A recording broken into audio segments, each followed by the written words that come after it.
With the announcements of Fallout 4 VR, Doom VFR and Skyrim VR at this year's E3, are we beginning to see the ushering in of AAA titles into virtual reality? Well, yes and no. The first thing most people will notice about these games from Bethesda is that they're all a few years old now. Even taking last year's Doom revival into account, it's now clear that the VR version isn't quite the same as the full game, rather a made-for VR campaign. These reworkings of previous AAA games, however, are being enthusiastically welcomed by VR fanatics, and for good reason. Bethesda's open-world RPGs are probably some of the games that are most well-suited to virtual reality, since they attempt to immerse the players in huge open world filled with places to explore and things to do. I, like all other VR users, are looking forward to trying these games and can't wait for them to be released next year.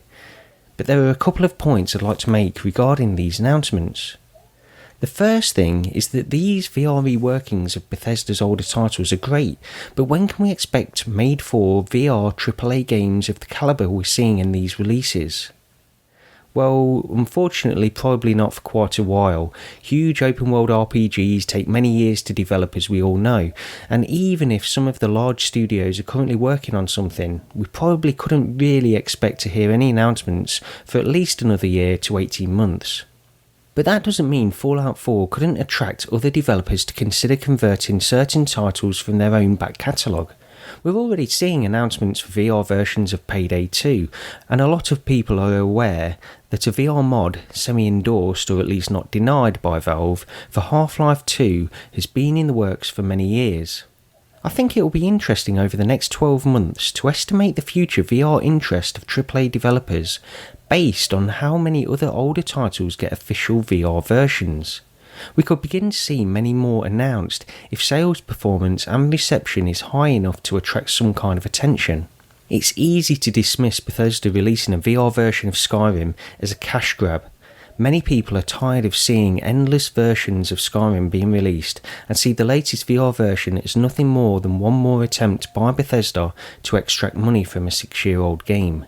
But let's not forget that Skyrim is probably one of the most requested VR games ever from actual VR fans, many of whom are happy to pay for this experience, which will be radically different from any other version. Looking at Skyrim VR from the outside, it might be easy to dismiss the impact of walking around and interacting with that world from within virtual reality. But implementing VR isn't necessarily an easy thing to do and can have a great number of complications. Not only that, but VR isn't about simply adding a layer of sheen over the top of a game. It involves completely revolutionising the experience the game first offered. But even taking that into account, Fallout 4 VR and Skyrim VR will both be priced at £40 or $60 on launch. So is Bethesda's pricing of these VR versions of older games too high? Perhaps, although I'll happily pay for the experience, because it could potentially be unparalleled at this point in the technology cycle of VR. But I'm not here to justify Bethesda's business decisions, and I can easily see that if you've been a loyal fan and have purchased every version of Skyrim, Fallout 4 and all of their respective DLCs, then your criticism of this pricing warrants far more attention.